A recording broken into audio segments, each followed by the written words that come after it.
নমস্কার সবাইকে, আশা করি সবাই খুব ভালো আছো। আজ একটা কাজের জন্য আমি গিয়েছিলাম আমাদের প্রাইমারি স্কুলে। এই স্কুলেই ছেড়ে এসেছি আমার বাচ্চাবেলা। এখান থেকেই শুরু হয়েছিল আমার জীবনের সবচেয়ে সুন্দর সময়। আমরা যখন স্কুলে পড়তাম তখন অবশ্য স্কুলটা অন্যরকম ছিল। কি এই ছবিগুলো দেখে সহজপাঠ বইয়ের কথা মনে পড়ে গেল তো। আমরা যখন স্কুলে পড়তাম এদিকটায় একটা জবা গাছ আর বসার জায়গা ছিল। অনেক খেলেছি এখানে। আর জানো, যখন আমি প্রথম স্কুলে গিয়েছিলাম তখন এই ঘরটাতেই বসেছিলাম।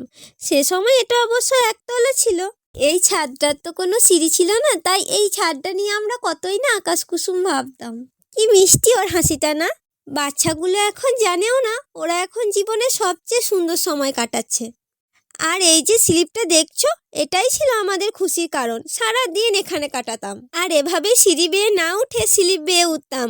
অনেকবার পরে হাত পা তো কেটেও গেছে। এদিকে এখন তো জলের ট্যাঙ্কও বসে গেছে। ওই যে কলটা দেখছো, যখন বসেছিল তখন তো আমাদের নিজের ঘরের যেমন কিছু হলে আনন্দ হয়, ঠিক তেমনই খুশি হয়েছিলাম। এটা ছিল আমাদের স্টাফ রুম। যখন এখানটা পেরোতাম তখন আমরা চুপচাপ করে পেরোতাম, যে এখানটা পেরে যেতাম সেই আবার আমাদের চিৎকার শুরু হয়ে যেত। রুমটাও বন্ধ, স্যার ম্যামগুলোও বদলে গেছে। আর এদিকের ঘরগুলোতেও এখন ক্লাস হয় না। ওই কোণে একটা রুম আছে, ওই রুমটাতে যেতে এত ভয় করতাম।